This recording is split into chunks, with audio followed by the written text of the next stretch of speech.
Hello everyone, welcome to నియోమెంటాస్ daily contemporary issues.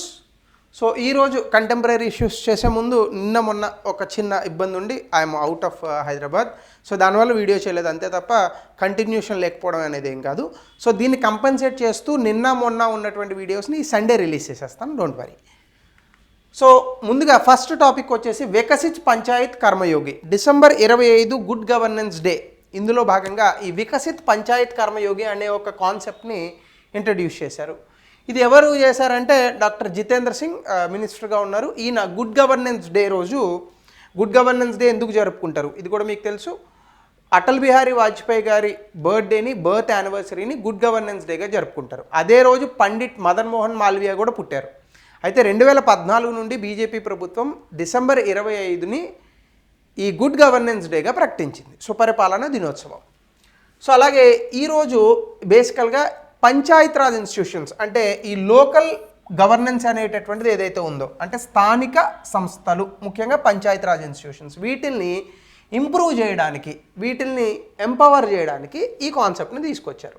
ఇది ప్రశాసన్ గావ్కి ఔర్ campaign అనేటటువంటి దాంట్లో భాగము.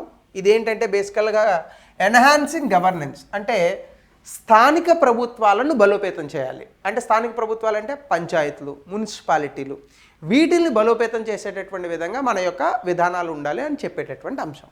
ముఖ్యంగా దీని తాలూకు ఆబ్జెక్టివ్ ఏంటంటే ఈ వికసిత్ పంచాయత్ కర్మయోగి మోడ్రన్ టూల్స్ అండ్ నాలెడ్జ్, అంటే ఆధునిక సమాచారాన్ని, జ్ఞానాన్ని మనం ఇస్తూ దీని ద్వారా పబ్లిక్ రిప్రజెంటేటివ్స్ అంటే ప్రజా ప్రాతినిధ్యం వహించేటటువంటి వ్యక్తులు, ముఖ్యంగా ఎన్నికల్లో అయిన వాళ్ళ సర్పంచులు, వీళ్ళు అలాగే వీళ్ళకి ఈ యొక్క ఆధునిక జ్ఞానాన్ని, ఈ టూల్స్ని, కంప్యూటర్స్ ఎక్సెట్రా వీటిని ఇస్తూ ఇక్కడ డెసిషన్ మేకింగ్ అంటే నిర్ణయాలు తీసుకునేటటువంటి విధంగా వాళ్ళని ప్రోత్సహించాలి.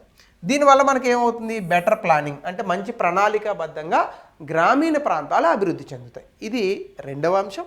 అలాగే టెక్నాలజీ డ్రివెన్ సొల్యూషన్స్, అంటే ఈ ప్లాట్ఫామ్స్ ఉన్నాయి మనకి, అంటే ఇంటర్నెట్ ఆధారిత ప్లాట్ఫామ్లు ఏవైతే ఉన్నాయో, ముఖ్యంగా ఆర్టిఫిషియల్ ఇంటెలిజెన్స్ కానీ లేదా మొబైల్ యాప్స్ కానీ, వీటిల్ని వాడుకుంటూ వీళ్ళు నాలెడ్జ్ని పెంచుకొని తద్వారా గవర్నెన్స్ అంటే సుపరిపాలన అనేటటువంటి దాన్ని అందించే విధంగా ముందుకెళ్ళాలి.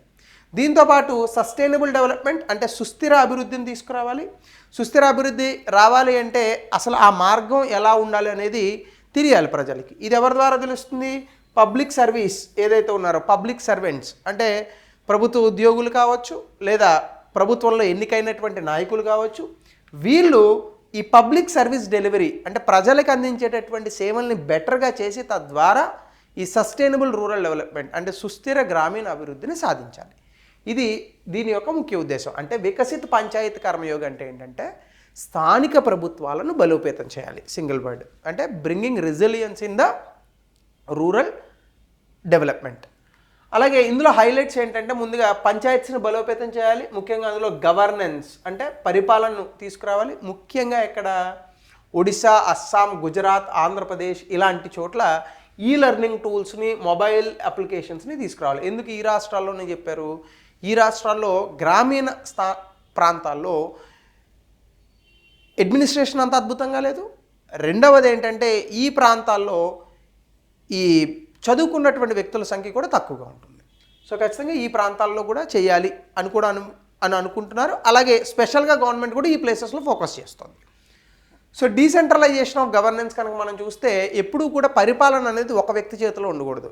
ఏ అధికారాలు ఏ వ్యక్తులకి ఇవ్వాలో వాళ్ళకి అధికారాలు వెళ్ళిపోవాలి. ఇందులో భాగంగా పార్టిసిపేటరీ గవర్నెన్స్ అంటే ప్రజలు కూడా పాల్గొనేటటువంటి విధంగా ఉండాలి, ప్రజలు కూడా పరిపాలనలో పాల్గొనాలి. దాంతోపాటుగా డెసిషన్ మేకింగ్ అనేటటువంటిది అంటే నిర్ణయాధికారం అనేటటువంటిది ఒక వ్యక్తి నుంచి కాకుండా ఎవరెవరైతే ఆ నిర్ణయాలు తీసుకోవాలో ఆ బాధ్యత ప్రకారం తీసుకోవాలి. దీని కారణంగా రూరల్ ఇండియా అంటే గ్రామీణ భారతం అనేటటువంటిది సుస్థిర అభివృద్ధితో పాటు ఇన్క్లూజివ్ డెవలప్మెంట్ అంటే ఏంటి, సమ్మిళిత అభివృద్ధిని సాధిస్తుంది. ఎందుకు, ఈ పరిపాలన అంతా కూడా ప్రజల్ని దృష్టిలో ఉంచుకొని ప్రజల్ని ఉద్దేశించి పరిపాలన అనేటటువంటి చేయాలి. అందుకే గవర్నెన్స్ మోడల్స్ అనేటటువంటి వాటిని మనం అప్డేట్ చేస్తూ సిటిజన్ సెంట్రిక్గా ఇంక్లూజివ్ డెవలప్మెంట్ని సాధించాల్సి ఉంటుంది. ఇది దీని యొక్క ముఖ్య ఉద్దేశం. సో దీనికి కొన్ని కాంప్లిమెంటరీ ఇనిషియేటివ్స్ కూడా చేశారు ఆ రోజు. IGOT కర్మయోగి డాష్బోర్డ్ అంటే డెసిషన్ మేకింగ్, ముఖ్యంగా మినిస్టర్స్, అడ్మినిస్ట్రేటర్స్, స్టేట్ అడ్మినిస్ట్రేటర్స్ ఎలా డెసిషన్స్ తీసుకుంటున్నారు, మీరు అందులో చూడొచ్చు. అలాగే సిపి గ్రామ్స్ యాన్యువల్ రిపోర్టు, ఇదేంటంటే public grievance redressal and monitoring system. అంటే ప్రజలు ఇచ్చినటువంటి కంప్లైంట్స్ ఎంతవరకు ముందుకెళ్ళాయి అనేటటువంటిది ఇందులో మనం చూడొచ్చు. అలాగే సింప్లిఫైడ్ పెన్షన్ అప్లికేషన్ ఫామ్, అంటే డిజిటల్ పెన్షన్ ఫామ్ అనేది ఒకటి వస్తుంది. ఎవరికైనా పెన్షన్ రావాలంటే వెళ్ళి డైరెక్ట్గా పెన్షన్ ఆఫీస్లో ఇవ్వకుండా ఆన్లైన్లోనే అప్లికేషన్ పెట్టుకుంటే పెన్షన్లు వచ్చేటట్టుగా గుడ్ గవర్నెన్స్ డే రోజు ఈ 3 ఇనిషియేటివ్స్ని కాంప్లిమెంటరీ ఇనిషియేటివ్స్గా లాంచ్ చేసింది గవర్నమెంట్ ఆఫ్ ఇండియా. సో ఇది మిషన్ ఈ పంచాయత్ కర్మయోగి. అలాగే నెక్స్ట్ టాపిక్ వచ్చేసి బ్రహ్మపుత్ర నదిపైన చైనా $137 బిలియన్ ఒక మెగా డ్యామ్ కట్టబోతోంది. ఇదే కనుక జరిగితే భారతదేశానికి ముఖ్యంగా అస్సాం రాష్ట్రంలో ప్రతి సంవత్సరం కూడా వచ్చేటటువంటి వరద నీరు ఏదైతే ఉందో అది తగ్గుతుంది. అది అస్సాంకి మంచి జరగచ్చు, కానీ భారతదేశానికి చాలా ఇబ్బంది జరుగుతుంది. ఎందుకంటే బ్రహ్మపుత్ర నదిని ఇంటర్లింకింగ్ ఆఫ్ రివర్స్, అంటే నదుల అనుసంధానంతో మిగతా ప్రాంతాలకు ఈ యొక్క నీటిని తరలించాలనేటటువంటి ఉద్దేశం ప్రభుత్వానికి ఎప్పటి నుంచో ఉంది. National perspective plan for interlinking of reverse అని ఎప్పుడో 1980లో తీసుకొచ్చారు. ఈ ప్రాజెక్టులో భాగంగా కేన్ బేత్వా రివర్ ప్రాజెక్ట్ని కూడా ఈ మధ్యకాలంలో మోడీ గారు స్టార్ట్ చేశారు. అయితే బ్రహ్మపుత్ర నదిని చైనా కనుక అందులోంచి వచ్చేటటువంటి నీటిని కనుక మళ్ళిస్తే రానున్నటువంటి రోజుల్లో ఇలాంటి లింకింగ్ ప్రాజెక్ట్ చేసేటటువంటి అవకాశం భారతదేశానికి ఉండదు. అయితే ఇందులో భాగంగా కనుక మనం చూస్తే చైనా ఆల్రెడీ దీన్ని అప్రూవ్ చేసింది. Construction of world largest dam, ప్రపంచంలోనే ఇది పెద్దదట. దీని పేరు యార్లుంగ్ యాంగ్బో లేదా జాంగ్బో, బ్రహ్మపుత్ర నది పైన టిబెట్లో కన్స్ట్రక్ట్ చేస్తున్నారు. దీనికి కాస్ట్ $137 బిలియన్ అని చెప్తున్నారు. బిలియన్ అంటే 100 కోట్లు. ఈ డ్యాము భారతదేశం బోర్డర్లో ఉంటుందంట. అలాగే సిస్టమికల్లీ యాక్టివ్ రీజియన్, అంటే దాని అర్థం ఏంటి, భూకంపాలు ఎక్కువగా వచ్చేటటువంటి ప్రాంతంలో ఇది ఉంటుంది. అంటే అక్కడ భూకంపాలు వచ్చి ఈ డ్యామ్ బద్దలైంది అనుకోండి, అరుణాచల్ ప్రదేశ్, అస్సాం రెండు ఒకేసారి ఎగిరిపోతాయి. సో కాబట్టి ఇంత డ్యామ్ కడుతోంది. దీనికి ఎకలాజికల్ కన్సర్న్స్ ఉన్నాయి, పర్యావరణ నష్టాలు కూడా ఉన్నాయి. ఏంటంటే ఈ China claims the dam uses advanced engineering అనేది వాడతాము, దీనివల్ల ఎకలాజికల్ ప్రొటెక్షన్ జరుగుతుందని చైనా చెప్తుంది. నార్మల్గానే ప్రపంచంలో ఎవడు చైనా ప్రొటెక్షన్ నమ్మడు. వీడు ఎకలాజికల్ ఇంజనీరింగ్ అని ప్రాక్టీసెస్ని తీసుకొచ్చి మేము మంచి డ్యామ్ కడతామంటే ఎవడో నమ్ముతాడా? ఒకవేళ కట్టినా భారతదేశం మీద కక్ష తీర్చుకోవడానికి ఇట్లాంటివి చేస్తూ ఉండొచ్చు. సో వీడు ఒకవేళ కట్టాడు అనుకోండి, మన వాళ్ళు ఏం చేయాలి, దీని మీద పోరాడకుండా ఇండస్ మీద డ్యామ్ కట్టేసేయాలి. అప్పుడు ఏమవుతుంది, పాకిస్తాన్కి నీళ్ళు వెళ్లకుండా ఉంటాయి. చైనాని ఎలాగో ఇప్పుడు ఏం చేయలేం కాబట్టి పాకిస్తాన్ చేసామనుకోండి, వాళ్ళిద్దరూ దెబ్బలాడుకుంటారు అప్పుడు. సో ఇట్లాంటివి కూడా ప్రయోగాలు చేయొచ్చు. సో దీనికి కొన్ని పర్యవసానాలు ఉన్నాయి. ఇదేంటంటే వాటర్ ఫ్లో ఆఫ్ బ్రహ్మపుత్ర, అలాగే ఫ్లడ్ అంటే వరదలు, కింది ప్రాంతాల్లోకి ఎప్పుడు వరద నీటిని వదలచ్చు, ఎప్పుడు కావాలని ఆపేసి కింద ఉన్నటువంటి ప్రాంతాలకు, అంటే ముఖ్యంగా అస్సాం, అరుణాచల్ ప్రదేశ్ ఈ ప్రాంతాలకు నీరు రాకుండా అడ్డుకొని వాళ్ళకి కరువు లాంటి పరిస్థితులను సృష్టించవచ్చు చైనా చేతిలో ఉంటుంది. ఇది భారతదేశం చెప్తోంది. భారతదేశం రెస్పాన్స్ ఏమంటుంది, India is constructing its own dam and Brahmaputra Arunachal Pradesh as counter measure. ఇది ఆపడానికి మనం ఏం చేస్తున్నాము, అరుణాచల్ ప్రదేశ్ వాడదని చెప్తున్నాడు కదా చైనా వాడు, అందుకని అరుణాచల్ ప్రదేశ్లో మనం బ్రహ్మపుత్ర నది మీద డ్యామ్ కడుతున్నాం. అప్పుడు ఏమవుతుంది, పై డ్యామ్ వాడు ఆపలేదు అనుకోండి, ఇది మనం ఆపం, అప్పుడు యుద్ధం వస్తుందా చూడాలి.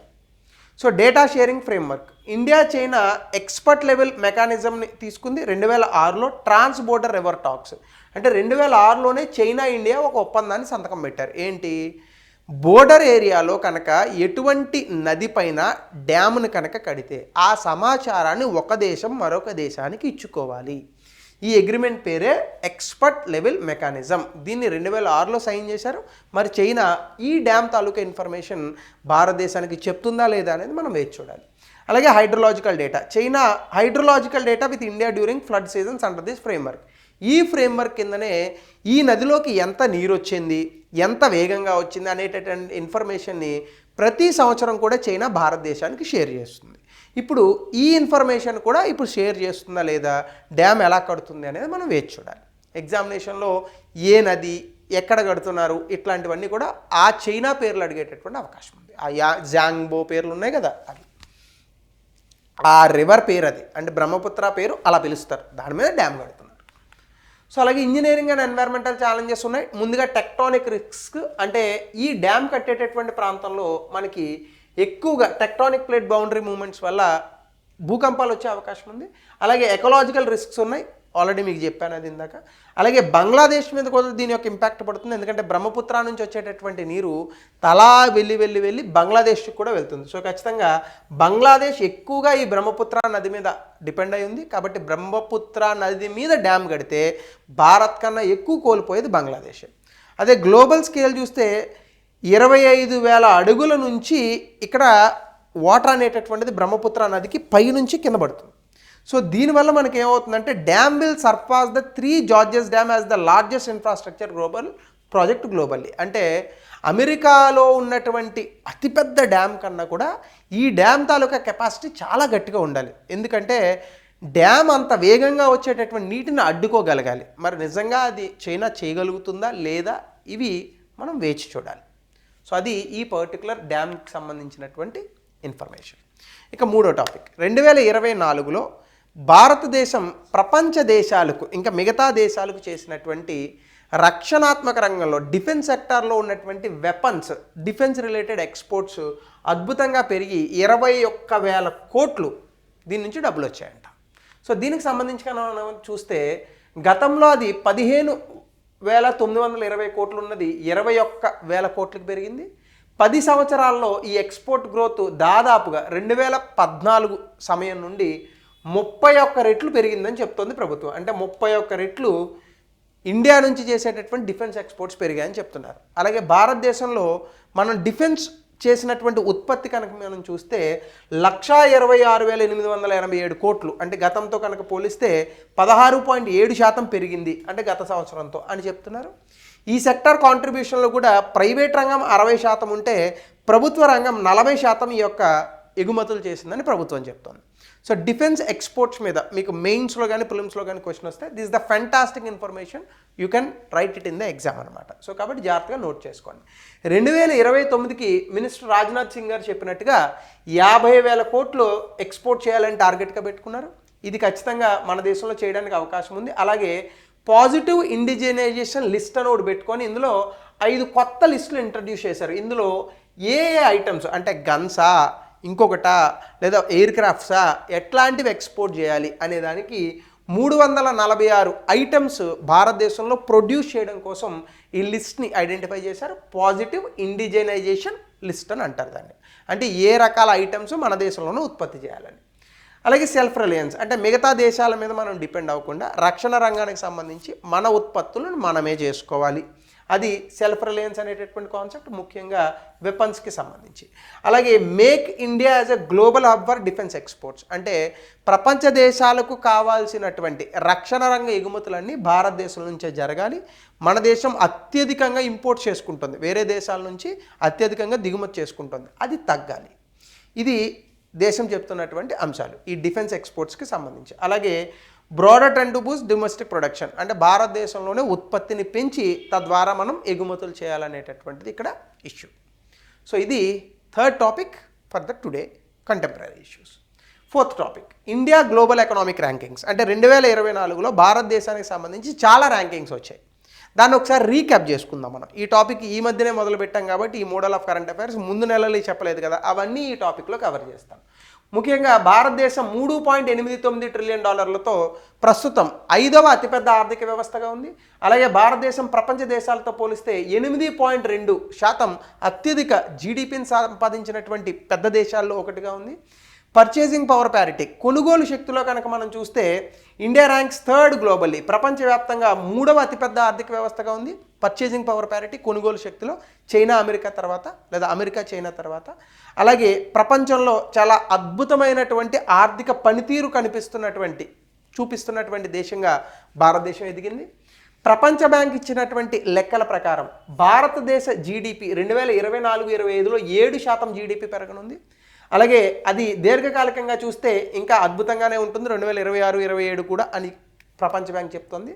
ప్రపంచవ్యాప్తంగా 2030వ సంవత్సరానికి భారతదేశం 3వ అతిపెద్ద ఆర్థిక వ్యవస్థగా అవతరించనుంది, మిగతా 2 దేశాలను వెనక్కి నెట్టి. అంటే ఇప్పుడు 5వ స్థానంలో ఉందని చెప్పాను కదా, 3వ స్థానంలోకి వెళ్తుంది.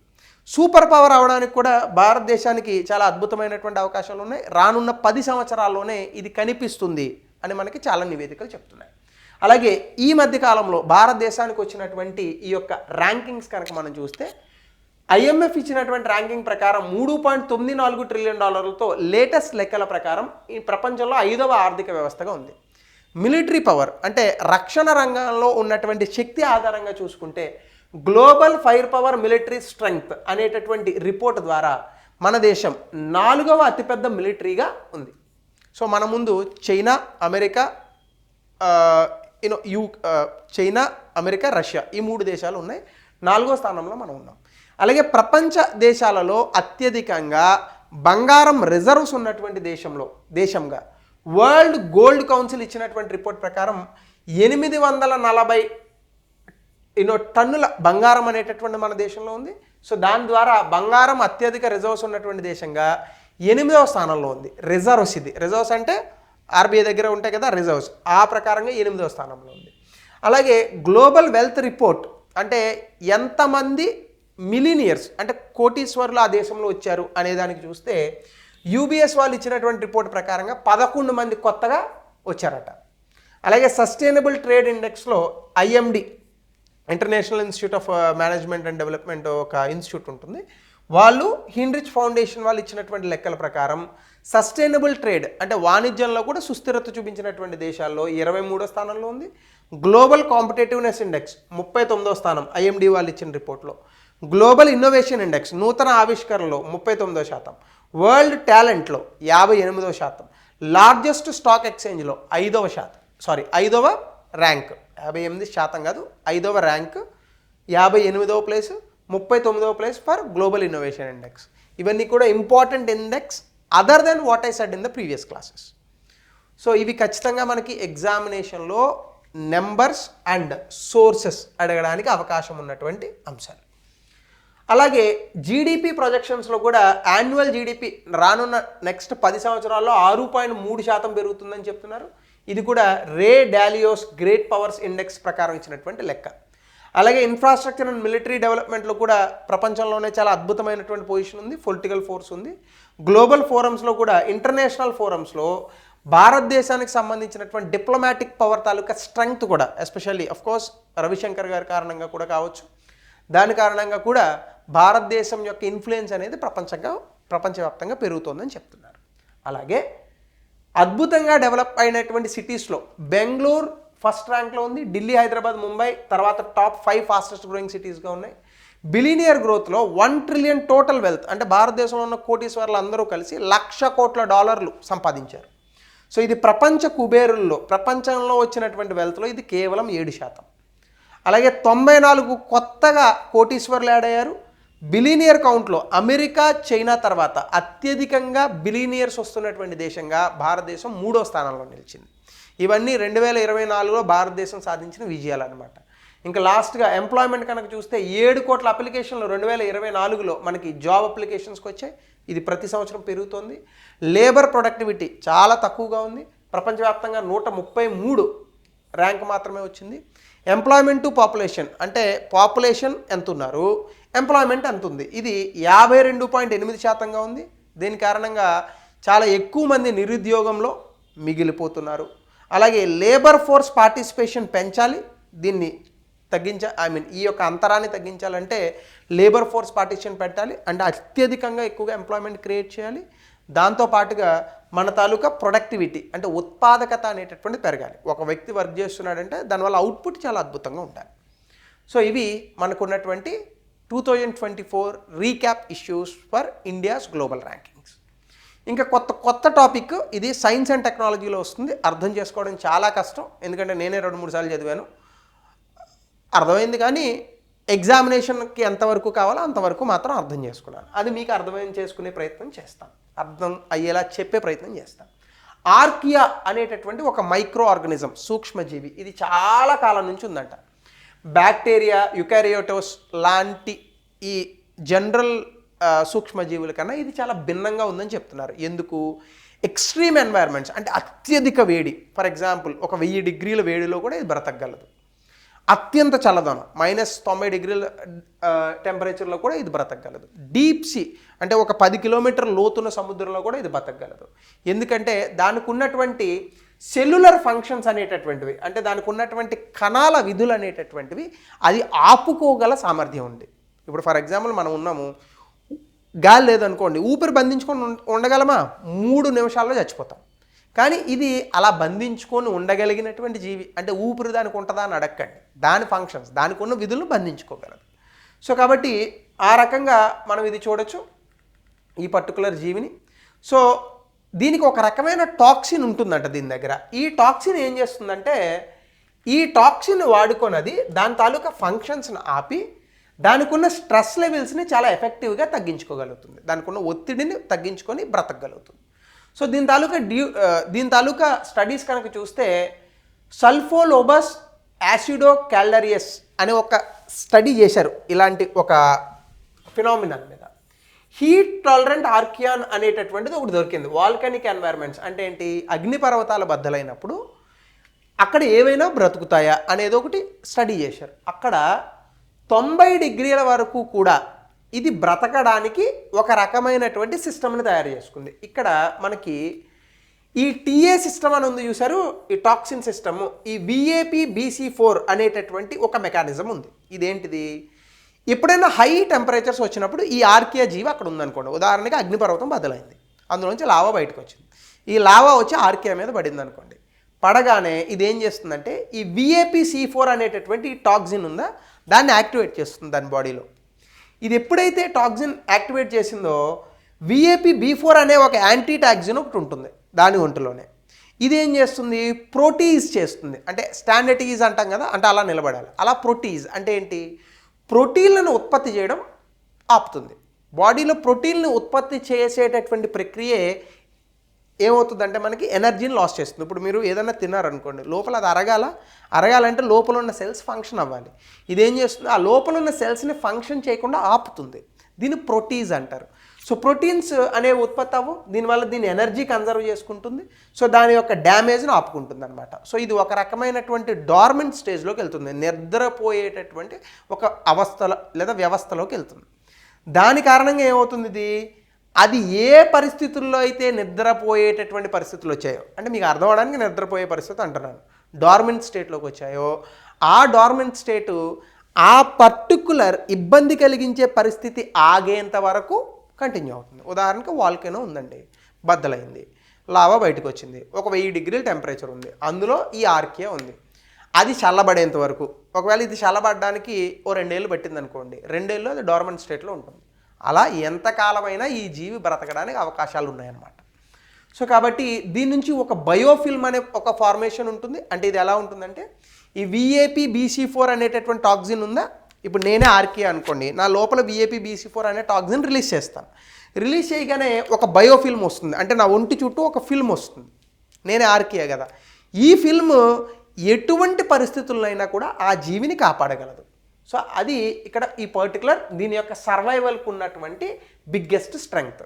సో దీని కారణంగా మనము దీని ఎవల్యూషనరీ స్ట్రాటజీస్, అంటే ఇది అసలు ఎట్లా వచ్చింది ఈ జీవి, పర్యావరణానికి ఇది ఎలా అడాప్ట్ అవుతుంది, దీని ద్వారా మనము సర్వైవల్ మెకానిజమ్స్ అనేవి ఎలా అర్థం చేసుకోవాలి, స్ట్రెస్ లెవెల్స్ని ఎలా తగ్గించాలి, సో ఇలాంటి వాటి మీద అద్భుతమైన ప్రయోగాలు చేయొచ్చు. సో అది ఈ ఆర్కియాకి సంబంధించినటువంటి అంశం.